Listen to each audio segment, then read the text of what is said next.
अस्सलामुअलैकुम दोस्तों, कैसे हैं आप सभी लोग। उम्मीद करता हूँ आप लोग कह रहे से होंगे, मज़े में होंगे, खुश होंगे। तो भाई वेलकम सर करता हूँ आप सभी लोगों का मेरी ब्रांड न्यू वीडियो के अंदर। तो भाई आज की इस वीडियो का टॉपिक है रेड मैजिक 7S Pro।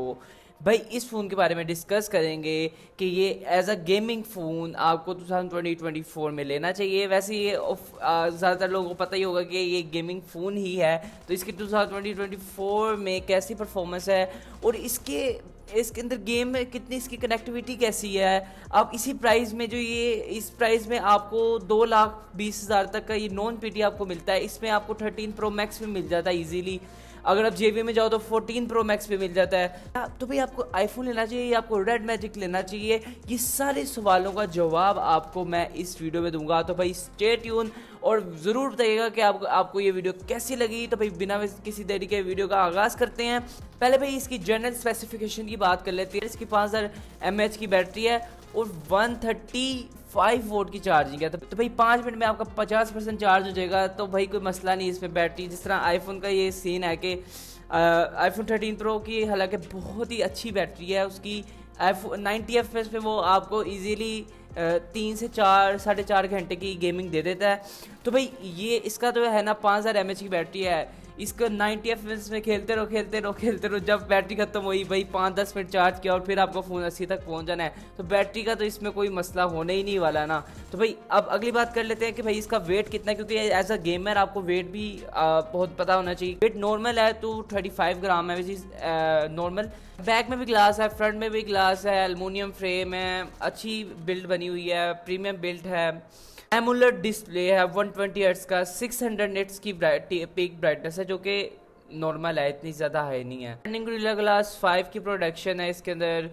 तो भाई ये तो सारे हो गए मोटे मोटे फीचर्स आपको मैंने बता दिए, तो ज़्यादा इनके बीच नहीं घुसते, सीधा हम अपने मतलब की चीज़ में आते हैं। अच्छा, इसका कैमरेज वगैरह तो आपको पता ही है कि एज अ गेमिंग फ़ोन इसके कैमराज नॉर्मल है, मतलब जिस तरह गेमिंग फ़ोन के होते हैं, कोई इतने टॉप नॉच नहीं है, बस गुजारा ही है।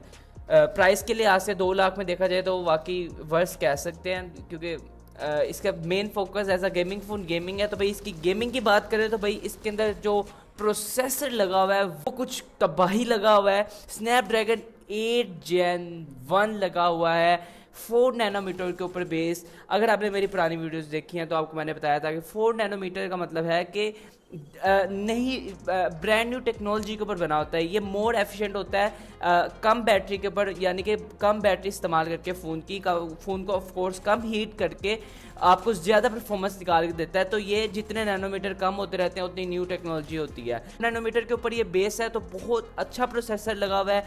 तो भाई एंड्रीनो जीपीयू की बात करें, एंड्रीनो 730 लगा हुआ है, ये भी बहुत कमाल है। इसका प्रोसेसर और जीपीयू तो बहुत कमाल है। अब इसकी टच सैम्पलिंग रेट की बात कर लेते हैं। टच सैम्पलिंग रेट का मतलब अगर आपको नहीं पता तो मैं आपको छोटा सा एक्सप्लेन करने की कोशिश करता हूँ कि भाई सिंपली आपने स्क्रीन के ऊपर जब टच किया उसको, जब आप पीसी यूज़ करते हैं, पीसी के ऊपर आपका कीबोर्ड लगा होता है, कीबोर्ड जैसे प्रेस करते हैं, कीबोर्ड जो होता है वो आगे सिग्नल ट्रांसफ़र करता है सीपीयू में, और सीपीयू उसको मॉनिटर करता है, फिर उसको प्रोसेस करता है। ये जो टाइम लगता है ना बीच में कुछ मिली सेकंड्स का, ये होता है, मतलब ये आपको मैंने मिसाल के तौर पे समझाया। इसी तरह ये ही टच सैम्पलिंग रेट भी करता है। तो जितना ज़्यादा हायर टच सैम्पलिंग रेट होगा उतनी ज़्यादा ये एक्यूरेट और 100% एक्टिव होगी। तो भाई इसका जो टच सैम्पलिंग रेट है ना, तो भाई एज अ गेमिंग फ़ोन जो हम एक्सपेक्ट कर सकते हैं वो पूरा उतरता है। 960 हर्ट्ज का टच सैम्पलिंग रेट है, यानी कि बहुत कमाल है। आपको मसला इसमें कोई नहीं होगा, यानी कि इसकी कनेक्टिविटी वगैरह A1 होगी और इसके एक्टिव टच रिस्पॉन्स होगा इसके मोबाइल का। अच्छा भाई ये सारी स्पेसिफिकेशन वगैरह तो मैंने आपको बता दी। अब बात कर लेते हैं कि ये गेमिंग में कैसा है। भाई कोई डाउट ही नहीं है, ये एक बेस्ट डिवाइस है गेमिंग के लिए। इसके अंदर कुछ ऐसे ट्रिगर्स मिल जाते हैं, कुछ हैक्स, ग्रीन स्क्रीन वगैरह जो आप हैक लगाते हो इसके अंदर ऑलरेडी होता है, कर्सर आपको बड़ा करने को मिल जाता है वगैरह वगैरह। इसमें बड़ी गेमिंग की चीज़ें हैं और इसकी जो परफॉर्मेंस है, कनेक्टिविटी है, सब कुछ आउट क्लास है, मतलब इसमें कोई कमी नहीं मोबाइल में। लेकिन अब यहाँ पे हमारी बात हो रही है कि आईफोन लेना चाहिए या ये लेना चाहिए। तो भाई अगर तो आप ये यूज़र हो ना, जो भी मैं बताने लगा हूँ कि वादो पैसा है, कोई मसला ही नहीं, बाद में चाहे रीसेल हो के ना हो, सस्ते में हो जाता है जाए, ठीक है। पहली बात ये। दूसरी बात ये कि आपने सिर्फ गेमिंग ही करनी है भाई, आपने किसी और चीज़ को मुंह नहीं लगाना। या तो आपके पास इतना पैसा है कि आपने ये सिर्फ गेमिंग के लिए लेना है, तो कैमराज वगैरह के लिए आपने जो है ना एक अलग फ़ोन रखा हुआ है, ठीक है। अगर आप इस कैटेगरी में आते हैं ना तो फिर आप ये फ़ोन ले सकते हैं सिर्फ गेमिंग के लिए। आपको आउट क्लास परफॉर्मेंस देगा, आपको मज़ा आएगा, जैसे चेस आती है, चेस कराएगा गेमिंग में। अब हम बात कर लेते हैं आईफोन की। अब आईफोन 13 प्रो मैक्स आपको एक फुल पैकेज देता है। वो कैमराज में अच्छा है, वीडियोस उसकी तबाही बनती हैं, हर व्लॉगर वो यूज़ करता है, आपको पता है। तो उसकी जो परफॉर्मेंस है, उसकी परफॉर्मेंस इसके बराबर की है। मैं आपको सच बता रहा हूँ। आईफोन हालांकि एज अ गेमिंग फ़ोन नहीं है, गेमिंग फ़ोन अपने आप को नहीं कहता आईफोन मैं गेमिंग फ़ोन हूँ, लेकिन उसकी परफॉर्मेंस इसके बराबर ही है।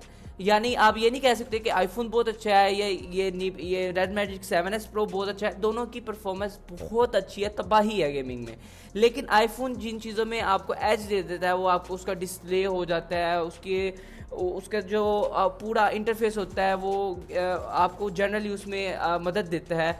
दूसरा, उसकी जो कैमराज हैं, उसकी जो वीडियो रिकॉर्डिंग है, सब आउट क्लास है। मतलब वो आपको एक सेम प्राइस में या थोड़ी कम प्राइस में आपको फुल पैकेज मिल रहा है, जो कि रेड मैजिक 7S प्रो में आपको सिर्फ और सिर्फ गेमिंग तक फोकस किया गया है। तो भाई ये अब आप पे डिपेंड करता है। मेरी तरफ से तो एक अक्लमंद इंसान जो भी ये वीडियो देख रहा है, उसके सब ने यही सेलेक्ट किया होगा कि वो 13 प्रो ही लें। उसकी वजह वाज़े तौर पे यही है कि 13 प्रो गेमिंग में भी अच्छा है और दूसरी चीज़ों में भी अच्छा है, तो प्राइस भी सेम है। तो आप देख लें हमने कौन सा लेना है। भाई ये वीडियो तो यहीं तक थी। उम्मीद करता हूँ आप लोगों को कुछ इन्फॉर्मेशन हासिल हुई होगी इस वीडियो से। आपको ये वीडियो थोड़ी सी भी अच्छी लगी हुई यार, तो please make sure to like this video and subscribe to my channel अगर आप इस तरह की वीडियोज़ देखना चाहते हैं फ्यूचर में। तो भाई अपना बहुत ज़्यादा ख्याल रखिएगा, दुआ में याद रखिएगा। अल्लाह हाफिज़।